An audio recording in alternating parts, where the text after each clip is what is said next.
My name is Devon Newhouse. I'm 28 years old, live in Sunnyside, Washington. Here on our farm we grow tree fruit, cherries, nectarines, wine grapes, juice grapes, and hops. Well, it started with my grandfather in cattle, and they weren't doing so well, so he got into hops, and from there we diversified into different fruits as the market changed. And you know, I did not go to school for farming. I actually went to school to get into construction. I wanted to be a welder, and I actually did that for a little while.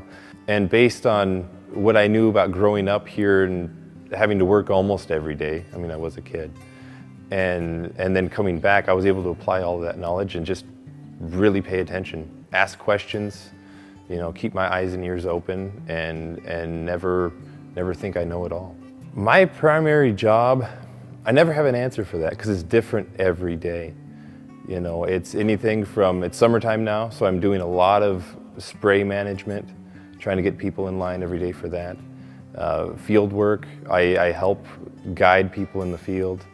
Harvest, I kind of manage all that too. I mean, we have people that manage with us, but the total oversight of all the, you know, contacts and making sure all the paper's done, delivery, there's a lot to it. I think the best thing now is that everything is changing. You just have to be open to change and open to the new discoveries that people are finding. You know, like with orchard. Every orchard that's coming out that I know of is going back in with trellis, high density. It's the same with grapes. We're planting them tighter so we can make up for weather changes, and it's totally open for anything you want to do. And it's a big experiment as well, because people tell you that they know and it never pans out. So you have to take their guidance with a grain of salt and just kind of run with it. The trees, we were at 20 by 20 spacing for all our cherries.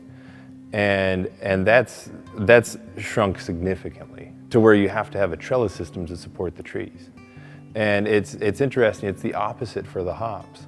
They used to be, you know, 3.5 feet, and now we're opening up to 7 feet. We're spreading everything out, and that's for pest management. You know, if you get sunlight in, you get a little heavier set for the hops, but all that moving air and UV light really helps with pest management. If, for example, in the nectarines, we hadn't had mildew forever, and I missed one rotation because I was busy in the hops and I forgot about it.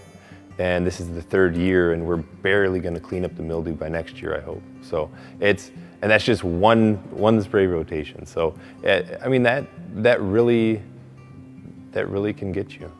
For most cases, you're out in the middle of nowhere. No one's really watching you. You're your own boss, and you have to get up in the morning. You have to go make those decisions. You have to stay till the sun goes down, and no one's going to hold you accountable but your own finances.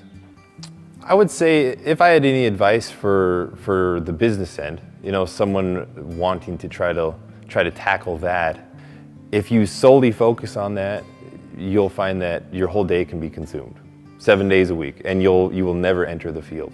And some people choose to do that. That's not really me. I don't want to do that, and I do help with that. But what's been helpful is having people around that I can trust. I work with my wife. She works in the office as well as out in the field. But to have a partner like that we can rely on each other, don't be afraid to share the burden.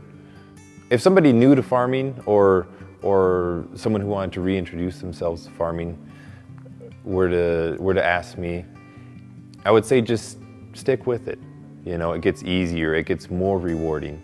It's a long-term business. You're not going to see the fruits of your labor in the next quarter. You're going to see it in the next 3 years, 5 years. And when that does happen, you won't ever want to stop trying. You'll want that reward again.